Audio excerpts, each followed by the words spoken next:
What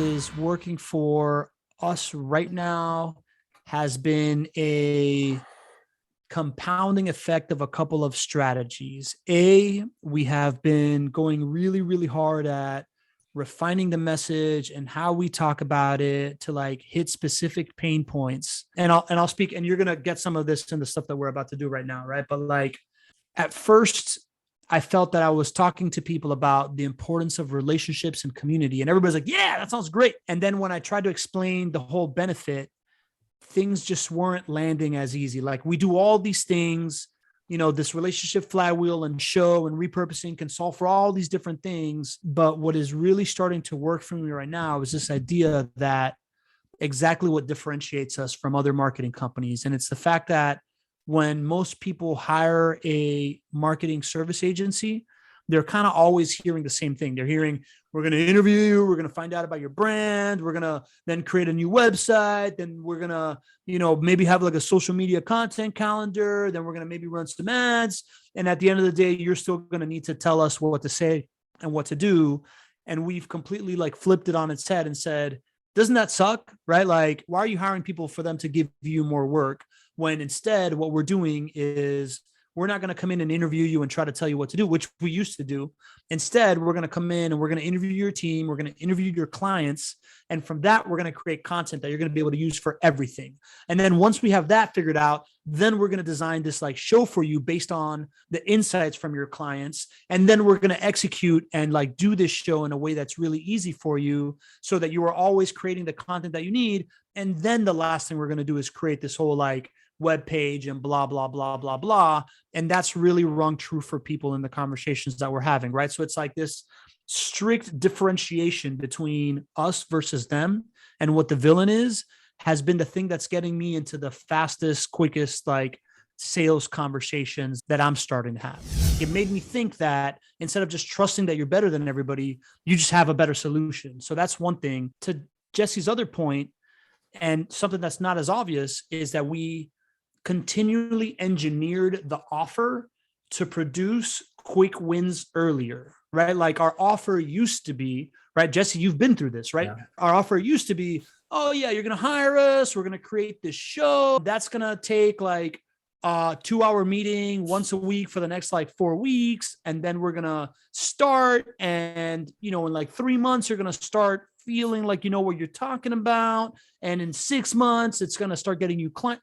Right? Like nobody really wanted to hear that. No. We completely changed. Yeah, right. You included.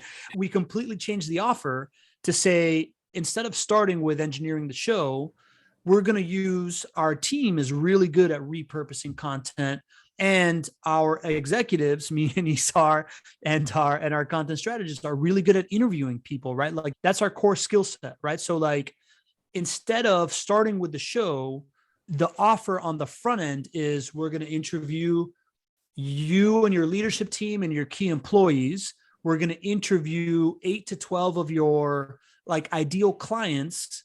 And out of that, we're going to get a bunch of insights of like what you believe versus what your team believes versus what your ideal clients believe. And you're going to get a lot of information out of that.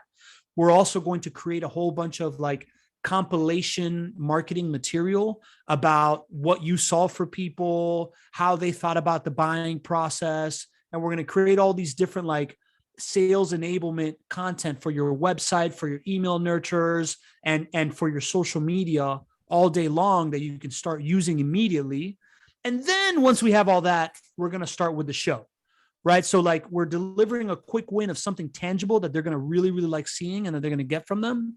That is then going to, before we get into the long-term play. So that has been the other thing. And we're actually getting paid much more on the front end than we're getting on the back end because we're giving this like really tangible thing up front and then going into like the process thing that takes a while to win, but they trust us more on the front end because we're delivering something tangible. I don't know if you were there for the Superconsumers call with Eddie Yoon, but when he said that whole idea of there is no more powerful business development tool than a prospect overhearing a conversation between two of your super consumers talking about how much they like you.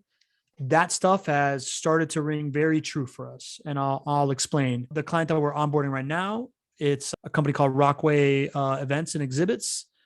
We launched a show for our business coach because he works with a lot of our ideal clientele.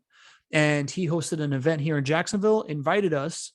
And that room is just very, very warm to us. And the idea of Jerry and, seeing what we're executing for him, and Jerry constantly talking about how he wished he did that sooner, like that became a super, super warm introduction. That was like a room of like 14 people, one person already a client, right? Another one was a buddy of mine from college who had a podcast, Finance for Physicians.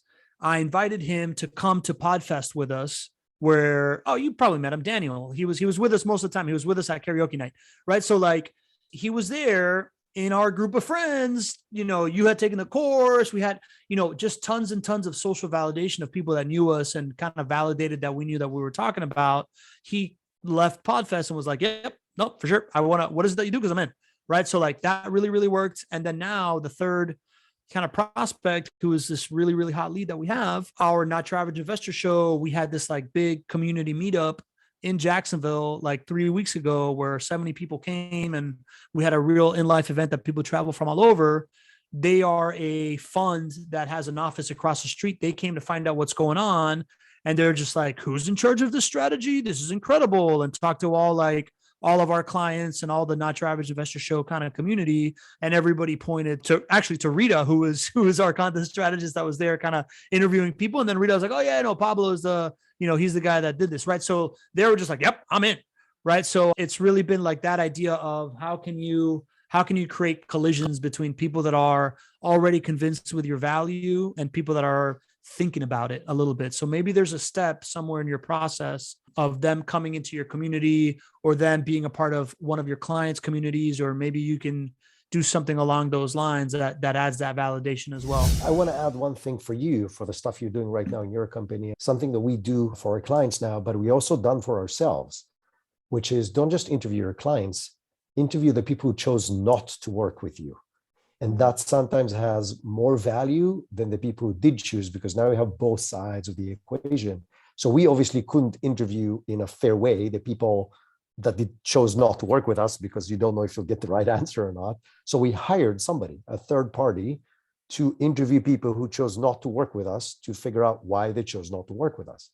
And so now we're in the process of gathering all that information and putting a review together. So if you think about the strategy that we provide, it allows you on weekly basis to quote unquote interview your clients, your potential clients, your failed clients, people from the ecosystem who can provide you trends and feedback on the offering and where the economy is going, where your niche is going. And so that's the most incredible piece of ongoing feedback loop that happens on a weekly basis, that all you need to be is just pay attention to what people are telling you, and obviously interview the right people so you get the right feedback. So it's that mechanism is magical when it comes to everything we're talking about, because it informs the actions of what you need to do in order to grow your business. I want to generalize that there because, all the stuff that we're doing, okay, it's awesome for us, and you're in a slightly different scenario. And what I'm going to say is going to sound a little bit like a cliche, but it's true. It just took us a very long time to narrow it down, which is you got to solve a real problem, not that you know that they have, but that they know that they have. So it means both the offer as well as the language, how you describe it, has to be the way they perceive the problem. So because we did the same thing, like for months, we were like, this is awesome, it's going to do this and that for you. I'm like, okay, that's not my problem. So community sounds great, but why do I need it right now? I'm like, oh, it's going to do this, and that. I'm like, okay, I've got bigger problems to solve right now, which in their eyes is true, right? So changing the message to solve the problem, the way they perceive it and communicate it. Like, what are they going to be talking about on their executive team meeting on Monday morning? That needs to be what you offer. And it doesn't change what you actually offer. It changes the way you offer it, the way you describe it, the way you produce the steps that leads to whatever needs to come from the actual pain points that we now know that we solve, that is problems people actually talk about. So I think that's generalizing this to help you maybe find clients.